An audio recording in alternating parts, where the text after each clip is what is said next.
Welcome to the Parousia podcast, inviting expert guest speakers each week to discuss their own faith journey, as well as a different aspect of the Catholic faith, every Wednesday morning at 8 a.m, live on the Voice of Charity.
That's truly an excellent point, and it's just as true for the lay priesthood as well. So the priesthood of all believers, isn't it?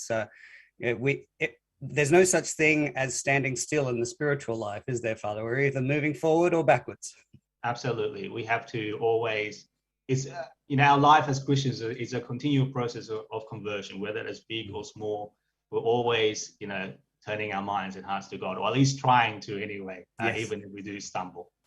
Indeed. So let's talk about your priesthood for a moment, Father. Where did you grow up? Yeah, so I was born in Vietnam, and my family came to Australia when I was 8 years old. So I grew up in a suburb in Lakemba. So as you know, Lakemba is a very multicultural area. It probably was even more so during my time. These days it's slightly different. Probably has a more Islamic persuasion these days than what it was, say, 30 years ago, where I grew up in Lakemba. But it was a very interesting place to grow up, certainly. Mm. And what brought your family out to Australia? Yeah, so basically, my dad was one of the refugees that who fled Vietnam after the Vietnam War. So my dad was a lieutenant in the Air Force during the Vietnam War on the side of the south side, of course, which was the side that lost out in the war. Mm-hmm. And so after the fall of Saigon, my dad was in prison for 8 years. And after he came out, that's when he started planning to escape Vietnam and move on to a better life. And thank God, he eventually he left. He tells me that he left on the 13th day of the month. So when he got to, eventually he was pulled over by Malaysian fishing boats and to Malaysia refugee camp there. And then from there, he applied for asylum to Australia. But when he came to Australia, he saw these movies, these movies Friday the 13th. And, so people over here think that, the 13th must be the worst day in the world. But he says for him, it was the best day of his life. So, that's how it turned out. Indeed, yes.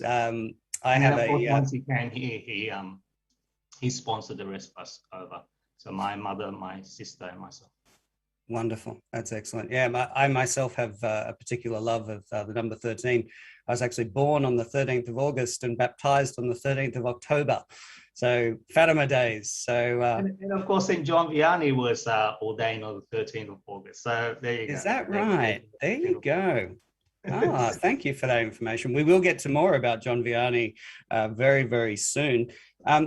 Father, do you think that your own father's life of service and sacrifice had any influence on your discernment into the priesthood? Quite a lot. I guess growing up as a child, I probably didn't appreciate it as much. As I got older, especially through high school and adulthood, I realized, well, this man has given his whole life to myself and our family. Obviously, there's a lot of the grace of God working there as well. So I have a lot of gratefulness to God too, not just to my father, but certainly my father was an instrument, I think, in what God was doing to bring me to this moment that I am in my life at the moment. So I'm very grateful to my dad, not just on a human level, but I think there's something about him that is open to God, to allowing God to lead him to a particular life. And I think he's still doing that now. He's the chef of the family. Whenever I go home, have a meal, my dad is the one who does the cooking. So, right. His life of service hasn't ended, and he's still doing that. So I'm very grateful to him, and I admire him very much for that. Fantastic. I'll have to swing an invite to dinner by the sounds of things. And were your parents always Catholic? Well, that's another interesting thing. My mum's side of the family have always been Catholic. My dad's side are not. So my dad's side are sort of like Buddhist, sort of non-practicing Buddhist, if you like. So, but my dad was, educated in a religious setting. So his family, they've always had some respect, or quite a lot of respect, for priests and nuns. So my dad, even though he wasn't Catholic, he was, educated somewhat in a Catholic scene, because they do live near a very significant Redemptorist church in Saigon there. So when my dad married my mother, he became a Catholic. So my dad is a convert, whereas my mum's side of the family have always been Catholic. Okay. And what about yourself, Father? Was there a particular moment that you can remember when you started taking your own Catholic faith more seriously? Yeah, I mean, I was sort of fortunate because I've always brought up in the Catholic faith. I was baptized Catholic. We went to Mass every Sunday. Even as a teenager, when it's hard to wake up on a Sunday and go to Mass, but still, we all went to Mass as a family. And I always found that, even though as a teenager especially, it was very hard to wake up on a Sunday morning and go to Mass. It always made the rest of the day really a really nice day, even though initially it was a struggle on a Sunday morning. Maybe it has something to do with temptations on a Sunday morning. I don't know, but Sunday mornings was always the hardest morning to wake up. But I always found that the rest of the day was so nice once, you made the effort to wake up and go to Mass in the morning. So, I mean, my upbringing was pretty much in the Catholic faith. But I would say that I probably didn't have a close or personal relationship with Jesus as much as I did, until I probably finished high school. So even though I went to Mass every Sunday, in a sense, I was sort of like, a Catholic who just went to Mass on Sunday and that was it.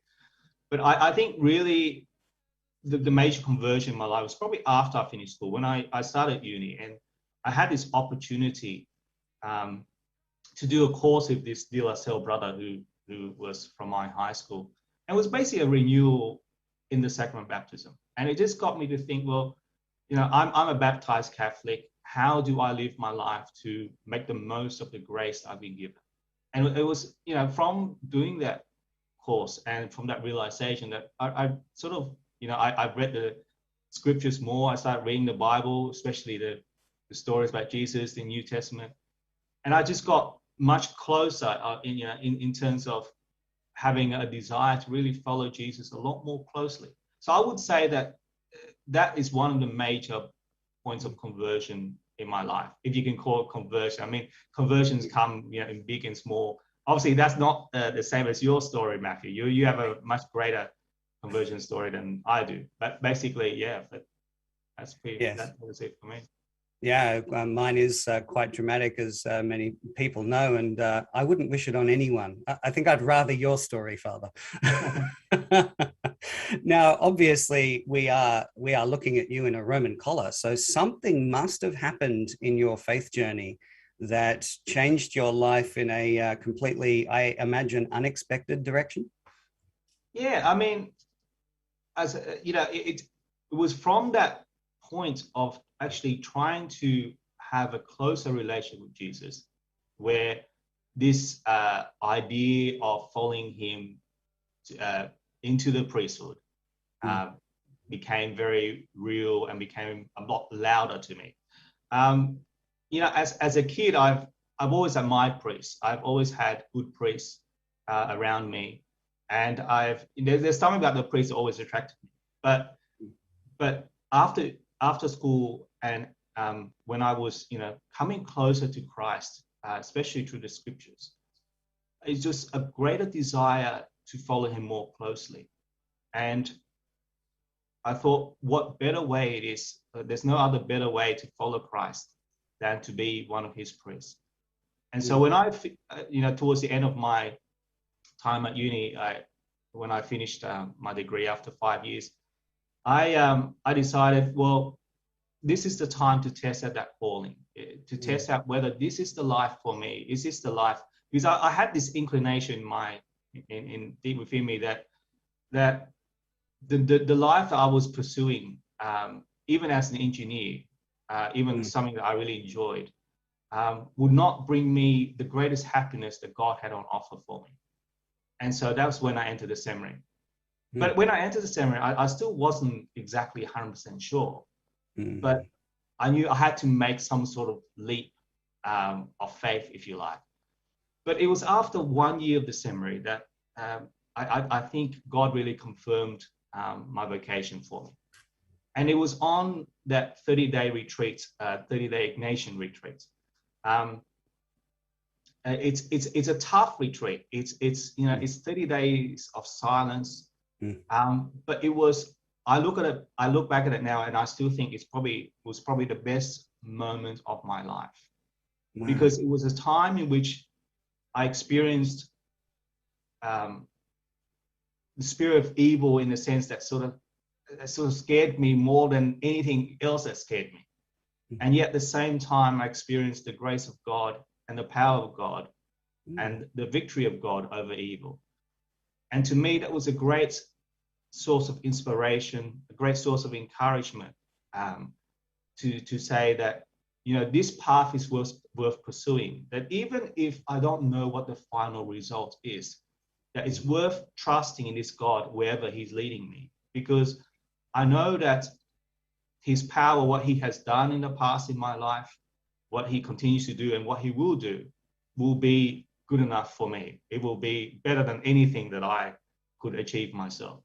And awesome. So to me, that was a great affirmation. And here I am. I'm still here as a priest, and I look back to that moment all the time with great gratitude.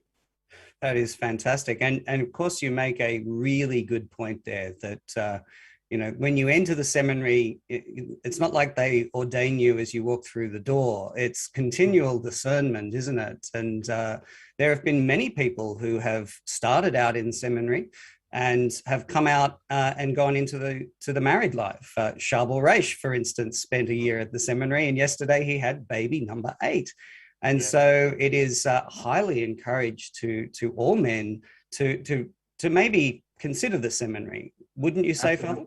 Yeah. Absolutely. I think even if a young man does not become a priest, nevertheless, seminary life will set you up for whatever life that you want to live, whether that is in a married state or a single state.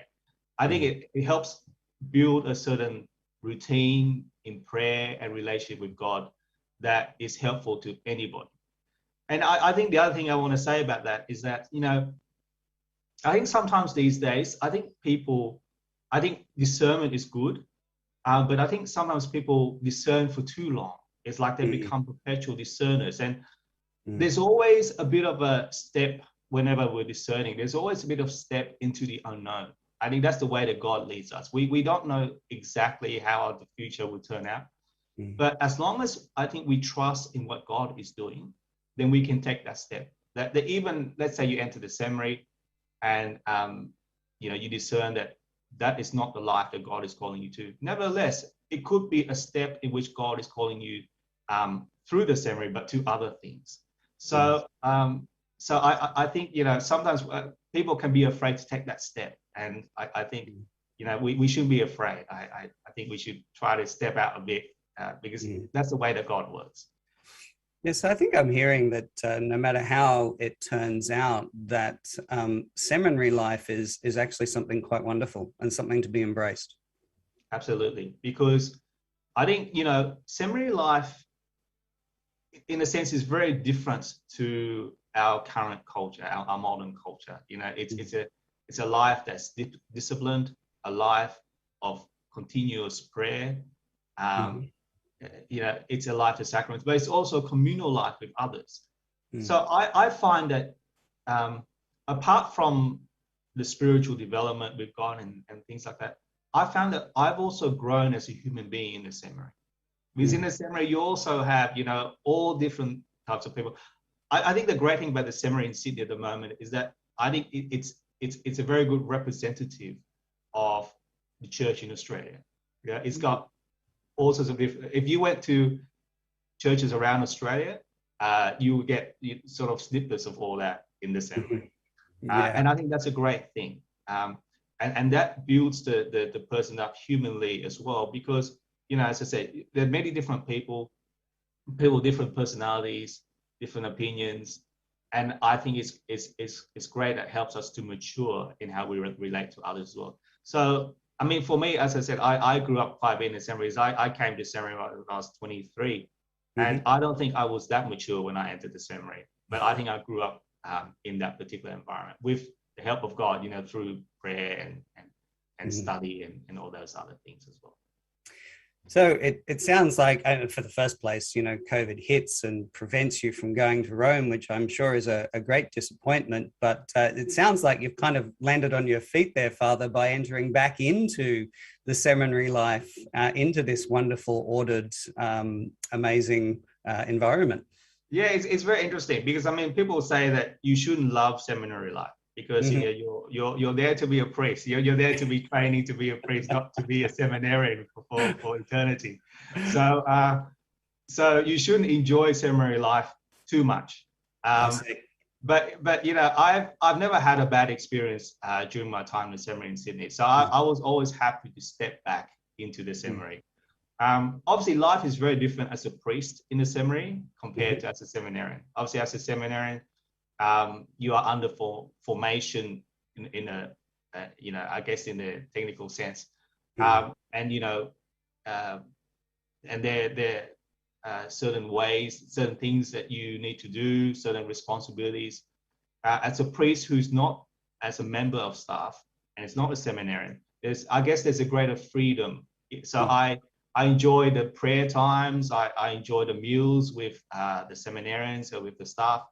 But I don't have the same responsibilities as other seminarians in the seminary, for example. So I quite enjoy, in a sense, life as a priest in this way. But obviously, you can't live like this forever. Eventually, I'm going to have to actually do some very serious work in the parish.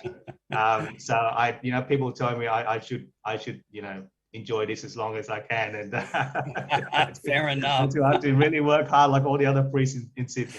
The very best of luck to you, Father. We'll keep you in our prayers. So at what point of a seminarian's journey does the ordination to the diaconate occur? So right now, usually the diaconate occurs for a seminarian who's usually in 7th year of the seminary. But obviously that depends on many things, depends on many factors, depends on how the staff see the seminarian, whether the seminarian is suitable. And, you know, in the seminary, there are many ways to look at seminarians. Obviously, we have the 4 pillars for formation, the human formation, the spiritual, the intellectual, and the pastoral. And the seminarians do all these things. So it's not just one thing. You know, the seminary staff will look for all those things, you know, within in the seminarians, and will judge, of course, of course, the bishop has the final say. So the seminary staff will recommend a seminarian to the bishop, and the bishop will make the final decision whether to ordain them. But if all goes well, the seminarians are usually ordained a deacon in their 7th year. And how long after that is it usually until a deacon is ordained a priest? Yeah, so usually, again, depending on the bishop, depends on the archdiocese, but usually about 6 months to a year after they ordained a deacon, then we'll have the priesthood ordination. So tell us now about your own ordination, Father, first to the diaconate and then to the priesthood. Was this something that you were absolutely certain of towards the end, or were there doubts? Could it be likened to the last-minute panic of a man who's about to be married to a woman and cleaved to her for the rest of his existence? Well, I didn't have the last-minute panic, but I remember at both ordinations, Cardinal Pell, who ordained me both a deacon and a priest, he would go around to candidates and ask them, "Now, are you sure you want to do this? You know, just in the sacristy before you go out." And you know, so I didn't have any major doubts. Wonderful. As I said, the road ahead, I can never see clearly 100% because God always surprises. But I was confident enough in God that whatever God had in store for me, that it would be the best for me. So. So that was the confidence I had. So not in terms of people in our world where they talk about being 100% sure, being risk averse and all those things. Not in that sense, but certainly in the confidence that what God had on offer for me. I was quite fortunate. My diaconate ordination, I was by myself. So I had the option where to have the ordination. And Cardinal Pell was very generous because I suggested that we have the diaconate ordination at my home parish of St. Therese, Lakemba. So he came to Lakemba for my diaconate ordination, and that was in November 2012. And it was a great occasion, not only for myself, but for the parish, having not only my family, but also, you know, people that I've grew up with. I've been involved in that parish, you know, for almost my whole life, having grown up in Lakemba. So it was a great occasion. There were so many priests, and there were, you know, I guess one of the hardest things sometimes being ordained as a deacon is actually getting your friends who are deacons, because, you know, usually we meet transitional deacons who become priests, and usually, you know, the deacon will become a priest before the new diaconate ordination comes in, if that makes sense. So, yes. So you sort of lack these transitional deacons for your diaconate ordination. But you know, obviously, it's nice to have deacons there because you're welcome into that, all the deacons. But I was very fortunate. We had a few deacons, including permanent deacons who came. So that was a wonderful occasion. And then, of course, the priesthood ordination was in July 2013. So that was about half a year later, and that was at the cathedral, the Mother Church. And you know, it was a wonderful occasion. You know, often on my anniversary of ordination, I have to say I sometimes watch that video again of my priesthood ordination at home with my family. Awesome. Because, you know, during the time, it was a wonderful occasion, beautiful occasion. But I was also quite nervous. I was also making sure that I got everything right, that I did what I was meant to do on the day. So I hadn't been able to sort of soak it in as much. So when I watched, my ordination again, and I've seen it several times, it just sends a shiver down my spine every time. Even listening to the readings of the day, listening to the wonderful music, seeing my family, my parents in tears. It's a wonderful occasion. I mean, my dad, as I said, my dad was a lieutenant in the Air Force. I mean, I've never seen him cry my whole life. He seems like a very tough man, but he cried both at my diaconate and my priesthood ordination. So he's not a man to sort of express his feelings very well. He's usually, he keeps to himself. Yeah. But those tears, I think, said a lot about how he felt on that day, and that touched me quite a lot, because obviously if something that's touched your dad in that way, then obviously it meant a lot too. Yeah, and you'll probably carry that for the rest of your priesthood, isn't it? It's incredible how intimately connected fatherhood is with priesthood.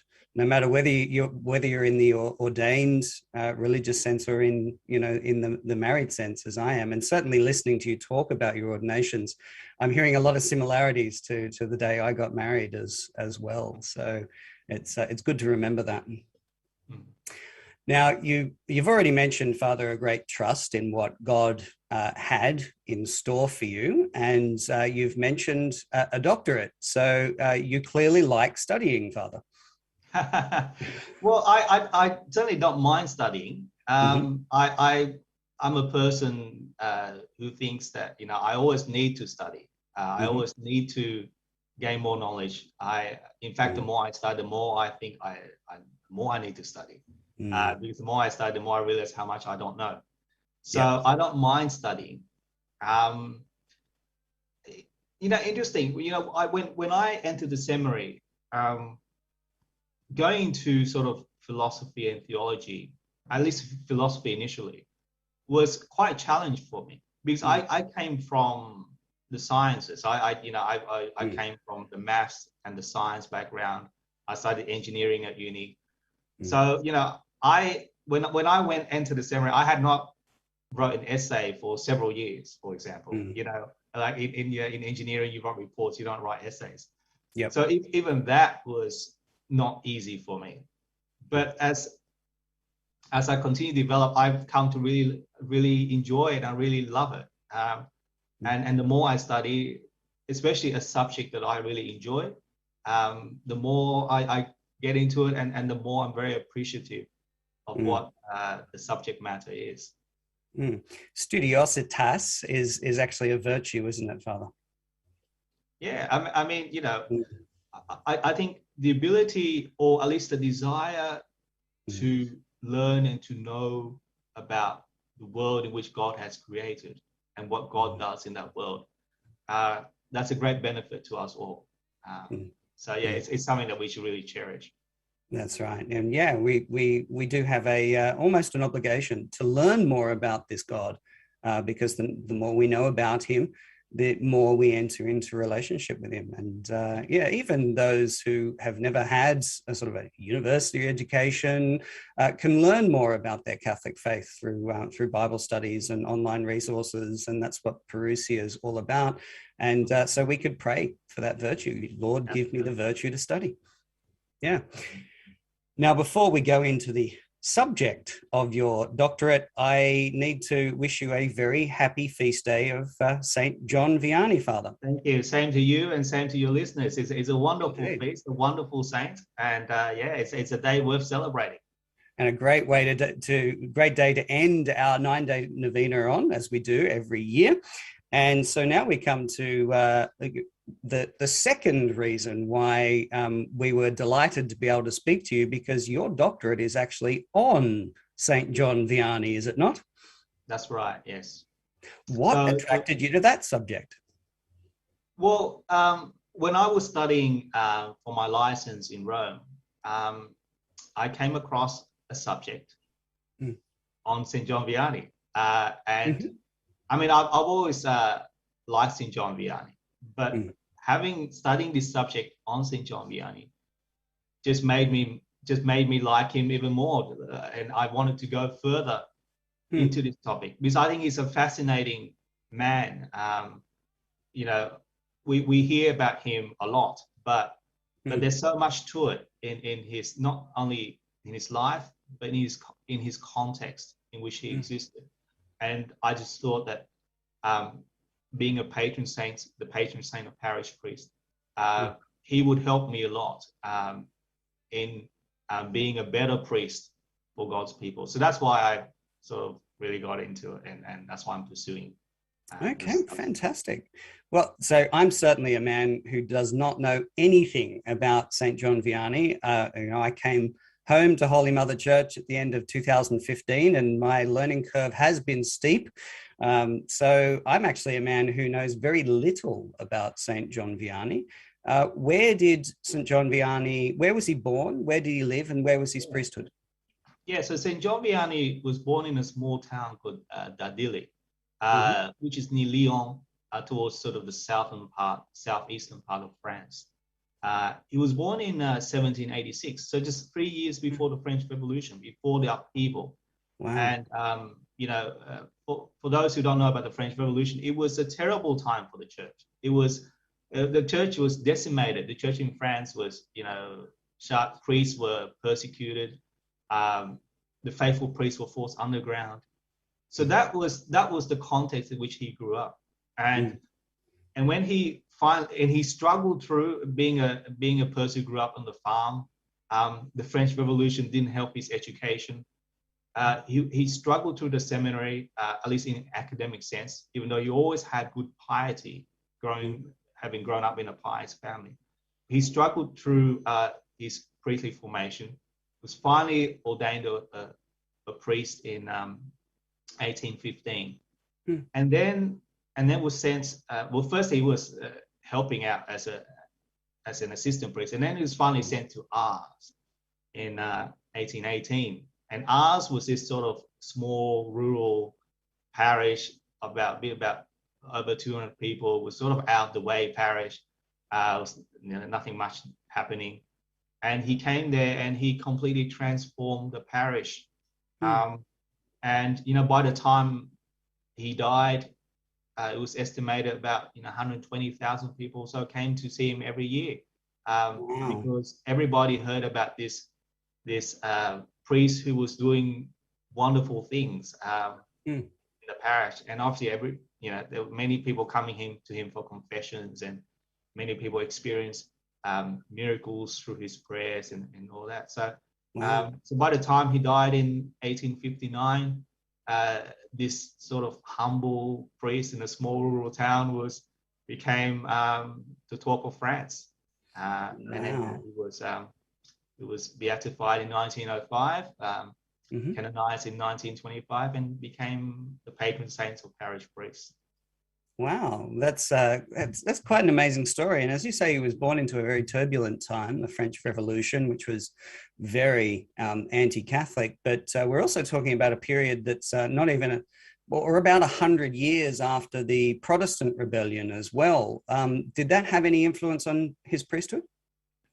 Well, it's interesting because the Protestant Reformation brought with it a sort of a very negative, a very pessimistic view of the human person, if you like, that the human person could not cooperate with grace, even that it was all about grace, and that sort of affected this particular movement in the church in France called Jansenism. And Jansenism was sort of like the Catholic almost equivalent of Calvinism in the way that it emphasized grace over human will, that God's grace could overpower the human will, and that pretty much the human person had no say whatsoever in responding to God's grace. So obviously you can see then that led to the doctrine of predestination, so people were predestined to either be saved or be damned. But that also had a very negative impact on sort of that group, on on the way that they look at the human person, you know, on the human body, on what the human person could understand by human reason. And so there was this negative outlook as well in the church in France at that time. So by the time St John Vianney came along, Jansenism has sort of died out a bit, but still there was that influence. So he encountered that certainly in his parish at Ars, as well as in nearby parishes around Ars. That you know, like so, you know, and the other thing about Jansenists is that they were, you know, they had a very high view of the sacraments, which was great. But the problem with that is that, you know, it came to the point where they were not even receiving the sacraments, not receiving the Eucharist, for example. So you could say that St John Vianney existed at a very interesting time, because on the one hand, he had this influence of Jansenism that was very pessimistic, very negative on a human person. And on the other hand, he had the effects of the French Revolution, which was this overly optimistic view of the human person, that we can just do whatever we want without need for God. So you know, he was sort of stuck between these two ideologies, if you like, of the time. Yeah. So you've mentioned that, you know, predestination is, you know, one of these, and double predestination is one of these doctrines that's come out of Calvinism. One of the ones that always struck me was the Calvinistic idea that humans are totally depraved. We can do nothing for ourselves. There's no good in us. So I always joke that it was once I fully understood Calvinism that I ran screaming home to the arms of Holy Mother Church, because it has massive implications for someone like myself who struggles with the disease of alcoholism. If I have no free will and I'm totally depraved, what am I fighting for? You know, why am I resisting this terrible urge to drink on a daily basis? Is this not simply how God has designed me?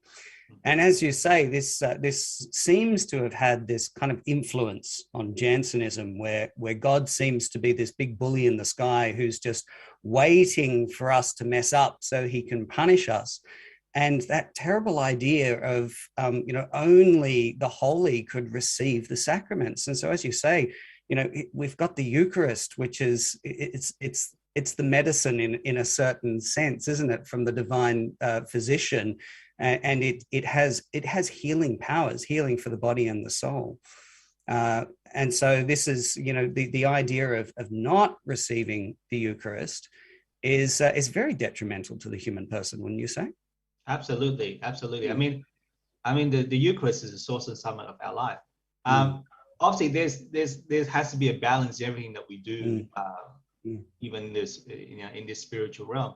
Because on the one hand, we have to have great reverence for the Eucharist, right? So we have to prepare ourselves well. And St. John Vianney will certainly enforce that you know, there's a story of a couple of stories of people who've actually came up from the stories of his, you know, canonization, of people who testify that you know, on certain occasions he would just walk past them and didn't give them the Holy Communion. They wonder why, and they realize later that they've been, you know, breaking the fast or been, you know, misbehaving before they came to Mass on that day, and so obviously he expected that, you know, his people would have a certain reverence and respect for the Eucharist, certainly.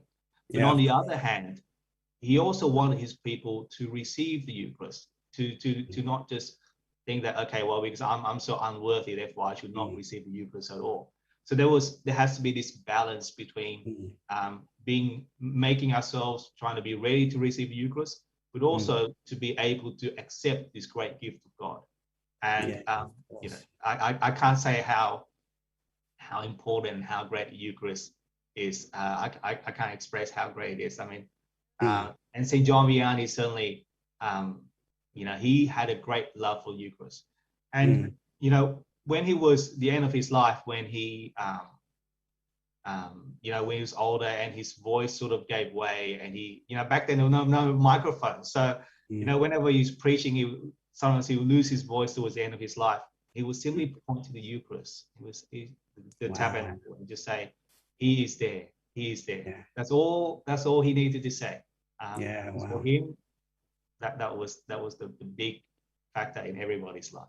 That's a very Eucharistic priesthood, isn't it? And of course, yeah, we need to be reminded that St. Paul in the letter to the Corinthians tells us not to eat or drink in an unworthy manner. The church teaches us that if we are in a state of mortal sin, come to Mass, yes, but go to confession first before receiving the Eucharist. But as you're saying, at the same time, don't get caught up in the scruples of sin to the point where we think that we're in mortal sin when we're actually not. We need to turn to the church for that sort of guidance. What sort of effect did this heresy of Jansenism have on confession, Father?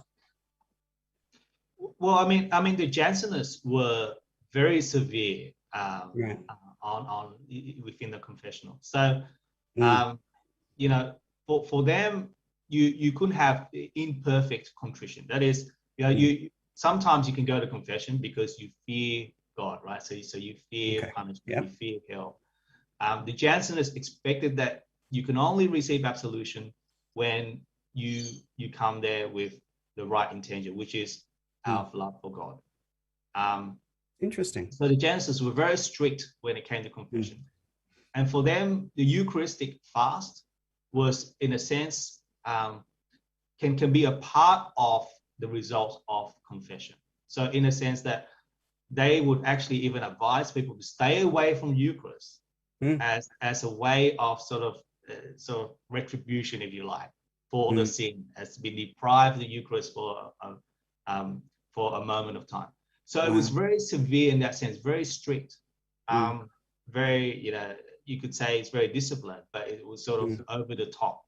And of course, you know, St John Vianney responded to that very well, because I mean, he was sure. I mean, whenever someone, you know, St John Vianney had foresight in the confessional. So whenever someone didn't say or didn't tell their sins, he would weep, and he would say, you know, I'm weeping because you're not weeping for your sins. So I'm weeping for you. Wow. That's amazing grace the thing there. St John Vianney was that, you know, he took a lot of penances on himself. So as opposed to Jansenists who sort of forced the penance onto the penitents, he was actually quite lenient in the confessional, to the sense. Really?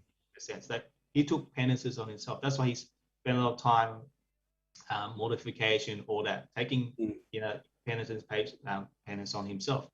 And people who've been to confession to St John Vianney, even those who haven't been to confession for years and years, and they come out and they say that, you know, he was so merciful to them that they've just completely changed once they left the confessional. That the experience with him in the confessional was, you know, a great moment of conversion for them. So, I mean, John Vianney spent, I mean, at times, I think up to something like 16 hours in the confession all day. So, amazing. So, you know, his ministry, you could say, revolved around forgiving sins so that people can come closer to God, and obviously, and to receive the Eucharist and be nourished by the Eucharist. Because that's really the job of a priest, isn't it? To reconcile man to God. And it sounds very much like St. John Vianney lived that out almost to perfection, would you say? Absolutely. Absolutely. Yeah. You know, as a priest, I think there's probably nothing greater than to see the grace of God at work in a person who has sort of left their old life behind and become a new person. I think for priests, there's great satisfaction in that. I experienced that a few times when I was chaplain at St Vincent's Hospital. But St John Vianney did it so well. And the great thing about St John Vianney, I think, is that he was humble enough, he was lowly enough, he was weak enough that God's grace shone through him so readily, you know. Because if he was such a great master himself in everything that he was as a human being, the grace of God could not have been seen so evidently. But with the fact that he put himself so low that you know, everything that he did, you could say his whole life was a miracle. Everything that he did showed forth the grace of God. So whenever, someone experiences something with John Vianney, you can say, yes, that's definitely the grace of God at work. And I think that's what made his life and his ministry so great. Wow. And you've already mentioned that there are surviving stories of how he influenced individuals. Do you have a particular favorite example? Well, there were a few people. Some people. One of my favorite stories is actually a certain priest who criticized St John Vianney. So St John Vianney suffered even from calumny as a priest, because when some priests were jealous of him, some priests, because people started flocking to him, and one priest wrote a letter to him and said something like, Monsieur le Curé, if I had low level theology as you, I would not be in the confessional, that sort of thing. And it's quite insulting. I imagine if I receive a letter from a priest, I would not be very happy.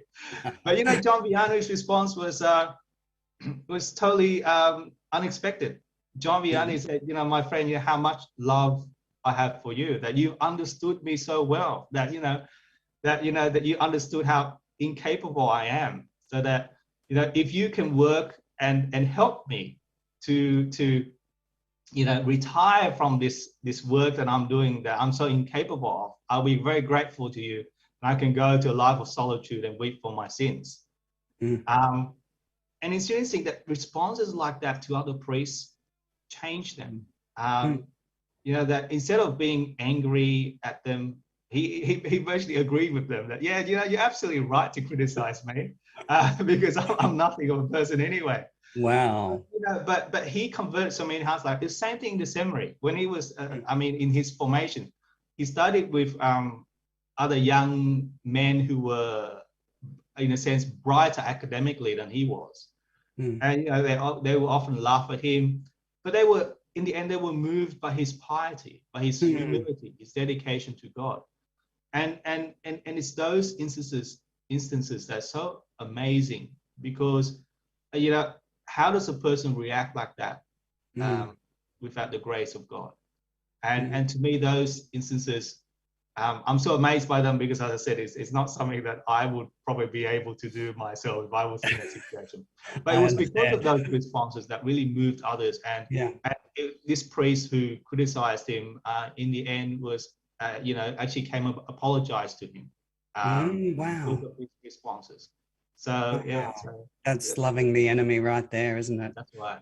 Right. So, you've talked about temporal enemies. We know that many of our saints who have experienced lives of holiness and piety have experienced great difficulties from our number one spiritual enemy.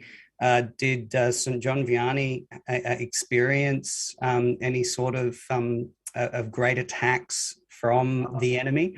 He had so many attacks from demons and from the devil that you wouldn't it's probably you can't count how many times he's been attacked. And it's interesting that early on, so while he was sleeping, the devil would come bang on his door, bang the stairs. He would hear sounds like rats, crawling around his room. Wow. And initially, it scared him. Initially, John Vianney was quite scared of this, because it was something new to him. But eventually, he sort of got used to it, in a sense. But at the same time, people didn't believe him, because he told others that he experienced it. They thought, you're just sort of mortifying too much. It's sort of affecting your mental state or whatever, Right. And so there's a story of this one time when he was going on missions with a few other priests, and and they were telling him, look, John Vianney, you're probably not eating enough, you're having probably hallucinations, so it's probably not, you're probably not experiencing what you think you're experiencing.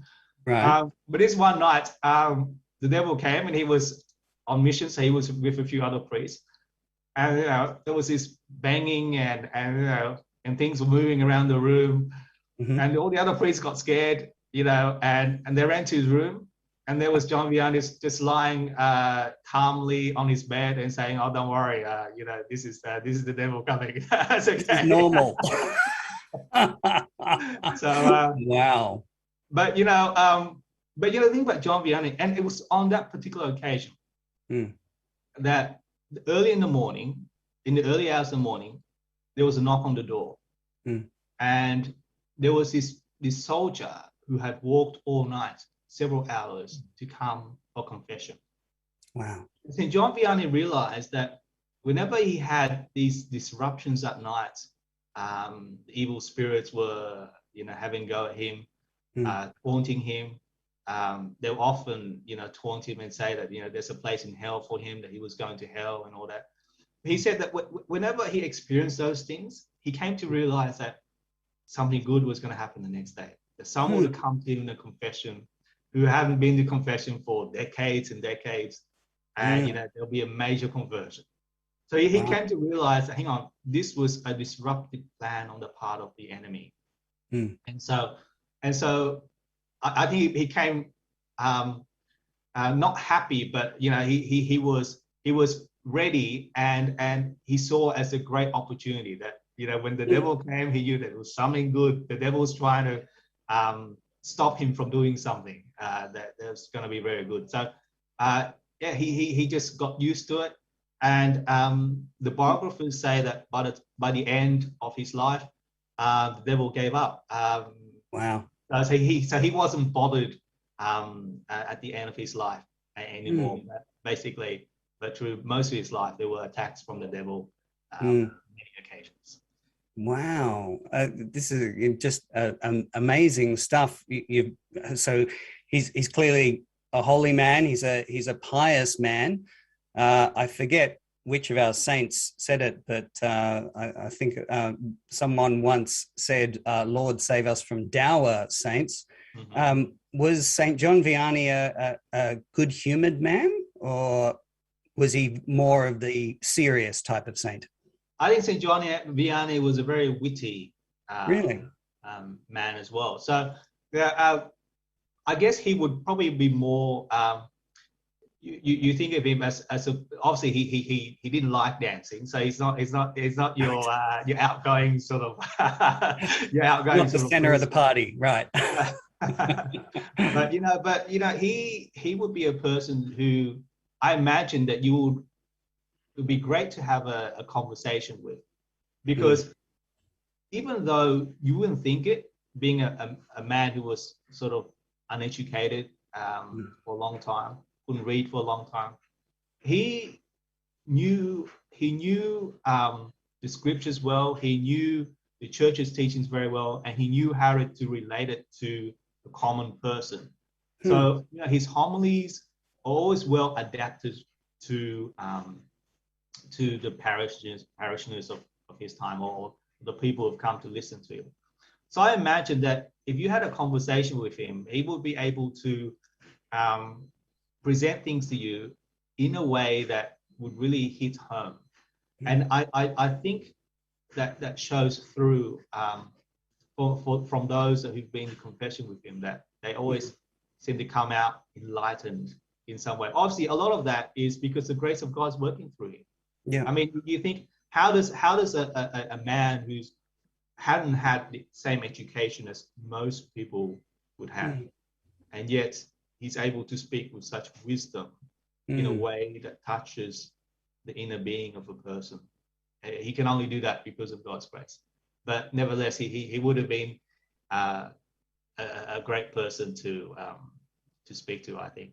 But also, also a very humble man, because there were a few times when he tried to run away, and the parishioners eventually stopped him and pulled him over, but he never really resisted. So I can imagine that he would also have a pretty soft spot for people as well. So he's certainly not an aggressive sort of person. Wow. He sounds like an absolutely amazing example for all of us. So what have you got a working title for your dissertation on St John Vianney? Yeah, so my doctorate is basically looking at the life and ministry of St John Vianney, so his spirituality in the context of Jansenism and the French Revolution. So in the context of those two ideologies.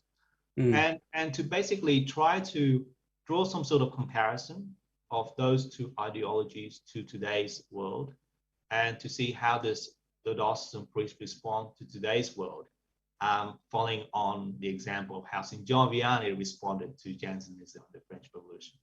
So basically that's what I'm trying to do, and that's a work in progress at the moment. Wow, fantastic. And look, we've got a few minutes left. Do you have any last thoughts on St John Vianney? Is there anything that you haven't told us so far that you would like to? Well, I just think, St John Vianney was an amazing saint for the fact that I think, as I said, his whole life was a miracle. Everything. And if you read his biographies, I recommend people read his biographies. Okay. They're actually quite entertaining in a sense. Really? On the one hand, you have this man who struggles through, and sometimes you read it, you think, yeah, that is a bit funny. The way that he was, he struggled through things, and yet on the other hand, his ministry brought about such amazing experiences for people who came to him. It just showed forth something really special. And to me, I just think, if only a fraction of that happened in my life as a priest, I'll be very happy and I'll be very amazed. And so I thank God that we have this priest as our patron saint. He's just a wonderful model for priests. But what's very interesting about St John Vianney was that just as back then, when he suffered from a lot of calumny from other priests, he drew mixed reactions. He still continues to draw mixed reactions. So when Pope John Paul II visited France, apparently there were even some priests who said, don't sort of hold St John Vianney up too high. Right. And even today, I think if you speak to priests, I think priests will have different opinions about St John Vianney. I think given the fact that sometimes he seems a bit severe for our times in terms of his severe mortification and so on. But I think he's such a great example for priests, because he just shows forth the grace of God so much. And I think that's the best that we can do as a priest if we allow God to shine through. And I think that's what he did very well. Awesome. Have any of his writings survived? Yeah, so there's some collection of his homilies. There's a collection of his catechetical instructions that he gave. So there are a few books, and obviously mainly in French, but there are translations that you could also get in English as well. Fantastic. Well, Fr Dominic Nguyen, clearly Rome's loss is the Good Shepherd Seminary's gain. It's been an absolutely fascinating conversation, and likewise, it's been Parisier's gain. It's been an honor to talk to you on this subject. Thank you so much for giving us some of your time. Thanks, Matthew. It's been wonderful to be with you today, and I wish you all the best for what you do. I think what you do is also wonderful for the Catholics out there who are trying to learn more about their faith and to be closer to God.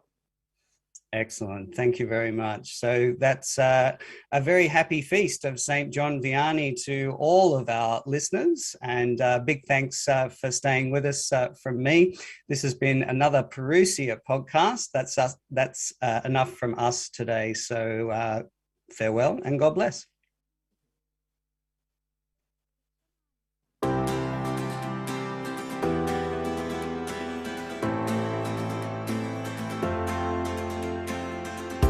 Welcome to the Parousia podcast, inviting expert guest speakers each week to discuss their own faith journey, as well as a different aspect of the Catholic faith, every Wednesday morning at 8 a.m, live on the Voice of Charity.